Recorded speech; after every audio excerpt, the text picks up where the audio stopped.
to my show, treytheaceTV, Ace Talk, Michael Copeland. How was life growing up for you? Life growing up was cool. I mean, like I said, I had two parents that pressed upon the importance of education, and they worked their hardest to keep us all in good schools. So hard to the point that we got evicted from our house in Cleveland Heights at the age of 11. So here we are living in this house with a swimming pool with like 5, 6 bedrooms, 3 floors, and all of a sudden all that being snatched away in one moment because your parents worked so hard to keep all of you guys in a private school education. But it wasn't realistic. You know what I'm saying?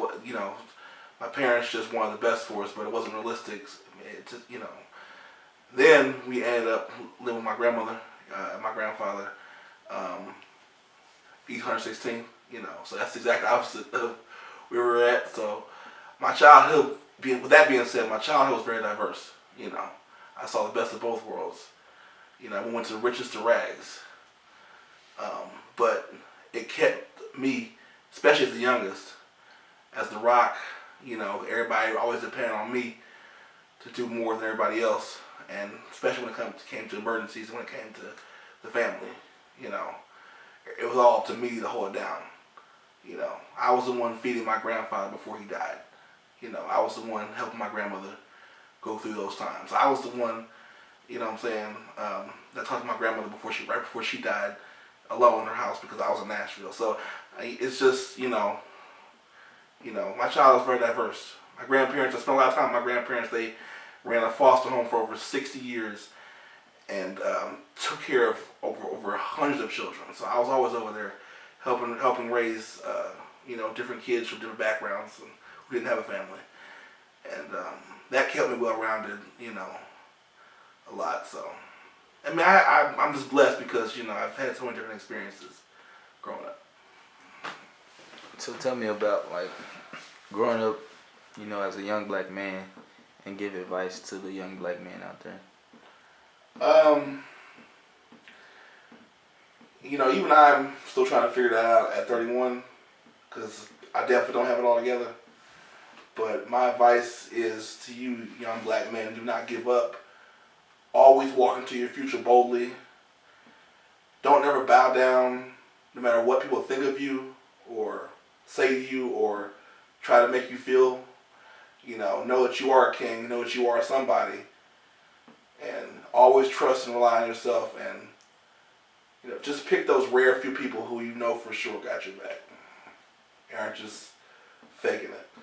So tell me about your purpose and how you so active in your school and your job, and just talk about how you love to deal with kids. My purpose, I feel, is to help bring these families and students help and support, especially to areas where families really can't get as many resources. So, I'm a site coordinator for Mount Them School in Slaughter Village, a neighborhood in Cleveland, which is one of the poorest zip codes in the country, and has a huge poverty rate and mobility rate, and our families are struggling. And so it's our job to make sure that they have resources they need, especially when it comes to school. So the kids can have food, the kids can have clothes, the kids can have supplies, even something as small as toiletries. So whatever the resource is they need, whether it's housing, whether it's water, whether it's utilities, whatever, it's our job to bridge that gap. All right, so tell me how you became an alpha. How I became an alpha? Wow. So basically, after I graduated college, I moved back to Cleveland, Ohio for a second. I wanted to cross a pier in the Cleveland chapter, but little did I know that my life would change and I would move to Nashville, October of 2011.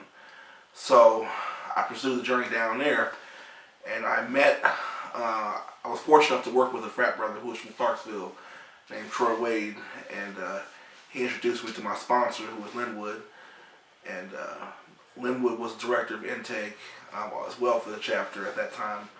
So within 6 months to a year of getting to know those guys, they were fortunate enough to put me online, and that became awesome. Alright, so tell me about your future plans. What you got plans for future goals? Future goals is to obtain a master's in public service management. Also, I do want to grow in this profession, so the next level would be director of programs, so directing people like myself and overall educational programs. And there, I'd love to be CEO of a nonprofit or a company like my lead agency, or just be a part of my own structure. But I do want to do a mentoring business. That's also a goal at some point. And then I always put my future in God's hands, because 5 years ago I didn't know I was going to be doing this. So I'm open to whatever comes my way and whatever God has for me. So all these ideas come across. I have a lot of friends who have all these ideas with businesses and adventures. So it's just whatever God has for me, I'm just gonna be open to it. So you have a baby coming soon. You're gonna be a father. How you feel about fatherhood? Man, I'm excited. I'm definitely excited, especially since it's coming around the time of Father's Day. So that's really even makes it even more exciting. So I get to celebrate my first holiday, regardless. So. I'm just getting ready. I'm just taking in a lot of advice from friends. Luckily, a lot of my friends do have kids, so I've been just taking a lot of advice in from them, taking a lot of advice in from uncles and godfathers and my own parents, and so just taking it all in, and just mentally preparing myself. Just more than anything, just praying about it every morning. Just when I talk to God, I always ask him, make me the father he want me to be, so just putting it in his hands, is the best thing I can do, so just getting ready, it's the time, count down. What are some things that your parents taught you that you're going to instill in your children? One thing my parents taught me. One thing my mom always taught me that comes to mind is cry out of one eye. Her mother taught her that too. Basically what that means is life is going to happen. Life's going to bring you all types of different turmoils, rough times, but you got to keep moving. So cry out of one eye. That's his expression, cry out of one eye. Also, my dad always, always taught us, how to pray and how to put everything in God's hands. He's a true man of God, so just instilling those same qualities in my children. He's the one who taught me the importance of tithing, first and foremost. So, always giving back, and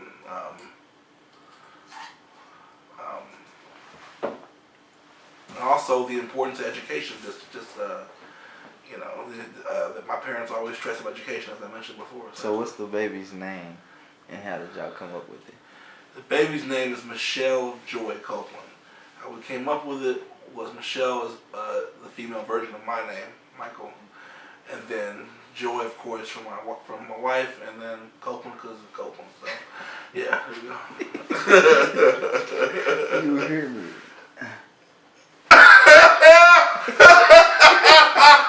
What you did? What? Why are you doing it? When that go wrong? We're gonna switch gears. We're gonna switch gears a little bit. Okay. We're gonna switch gears a little bit. Okay. So tell us how you managed to keep a healthy relationship with your wife. Well, one thing my wife and I have is trust. We don't ever have to look at each other's phones. We don't have to check each other's text messages. We ain't gotta worry about what he or she is doing, because at the end of the day, we know we coming home. Every day. We know we're gonna check in. We know that. it's us. And ain't nothing else. So, you have to have trust. Because when you're constantly worrying about what somebody else is doing, and when you abuse that trust or whatever, it just makes it for like a miserable marriage, miserable relationship period. So you have to have trust. Also, always be mindful of the way you talk to each other. My wife and I have never called each other out each other's names ever. We've never. Of course, we've gotten mad and have used language. Of course, everybody does that, but nobody has ever offended. Even your worst moments, nobody has ever disrespected each other to the point where it's below the belt. Always keep your arguments even healthy. Just be mindful of the way you talk to each other. Just be mindful of the way you treat each other, even when times do get rough. Always pray together. And pray for each other. My wife and I, we always go to church together. We've been doing that since we were dating, and I felt that's always been healthy. So put God first. Make sure your home's taken care of. We focus a lot on the home and make sure that things are right around here and getting right for her arrival. So we're good to each other's families and listen to each other's ideas. So I think all that combination is. So how did y'all meet, and how did you know she was the one for you? We met in Clarksville, Tennessee. It was funny. It was actually one of my friends who's an AKA out there. I had just, I'm not gonna lie, I just got dumped by my last girlfriend here in Cleveland. It was a long distance thing. It wasn't working out anyway. So, she ended it. So, 2 days later, my friend who's an AKA, it's like, oh hell no, I got somebody nice, cool for you. You gonna like her. So that Wednesday evening. So Monday I got done. That Wednesday evening, I met Joy by phone because of our friend, and so Joy and I talked after she got out of her church meeting, and the first conversation was about an hour long, just getting to know each other. But at that time, her dad was diagnosed with cancer, and so was my dad, both at stage 1 and stage 2. But that kind of it was new to us at that time, and so that kind of brought us closer because we didn't know who else was going through that at the time, And then our very first conversation, we actually prayed on the phone, at the end of the conversation, and so that's how it started. And then we just went on the first date in Clarksville. I went to that bowling alley, Pins, or whatever. I don't know. Whatever that place was, Pinnacle, is that what it is? Yeah. Oh, yeah. Pinnacle. That was our first date, in the Pinnacle. Then went to Olive Garden in Clarksville. And then we also went on the lakeside, lake walk in Clarksville. Riverside. Yeah, Riverside, yeah. Took her down there. And so, and then she had a gala. Our church had an anniversary gala 2 weeks later, and I went to that with her, and so I had to buy a tux, and she had this big fancy blue dress on, and so it was like, wow, we were just casual chilling last week, now you're like the Black Cinderella, so it was like, you probably seen the recent pictures that she posted, It was one of those pictures, and so so that's how it all started, and then just every weekend, the next weekend I cooked for her. Following weekend we went downtown Nashville, went to beer fests, and then just kept on hanging out. How I knew when she was the one. That summer, I got laid off. My job told me I had 2 weeks because the grant was running out down in Nashville, and so I went to my second job, and I was in the parking lot of my second job, just like a wreck, like, what the fuck am I gonna do now? You know what I'm saying? Joy knew what was going on, and we weren't even officially a couple yet. We were still just friends. We were just talking, and so we were dating, but she took it upon herself to drive all the way from Clarksville. She was working in Clarksville dental spa at the time, so she drove all the way to Clarksville to Haywood Lane, in Nashville. It's about like an hour drive for someone she'd only known for a few months, because I was down and out. And so she's the one who came in the car and just started talking to me and got my head right and everything. So I was like, damn, I knew something was there then. So, but a month later, I made it official, and then a few weeks after that, I got a higher promotion. At another school at the high school I was working at. Before I left. Wow. So, yeah. So what type of advice would you give to young couples out here? I would say make sure that you all are compatible for each other. Like, make sure that you all mesh well. Make sure that you guys can, agree on things, compromise. Make sure you guys pray together. Make sure that you guys try to compliment each other. Men, let's not let chivalry be dead. Like, open doors, like, open, what I'm saying, lift the seat, like, do, what I'm saying, like, treat her like a lady, and that definitely goes a long way. That definitely has gone a long way in my marriage, and that's one of the awesome things I'm going to pass up to my children, especially my sons one day, is be respectful, know how to be treated, and my daughter will know how to be treated, so, yeah. So how's the married life? Biggest pros and cons? Let's see. Biggest pros, the mutual income, what you can do together, of course, being able to start a family, being able to be a part of so many different things and activities, and cons. Not really. Like, you may not get. It's not really a con though.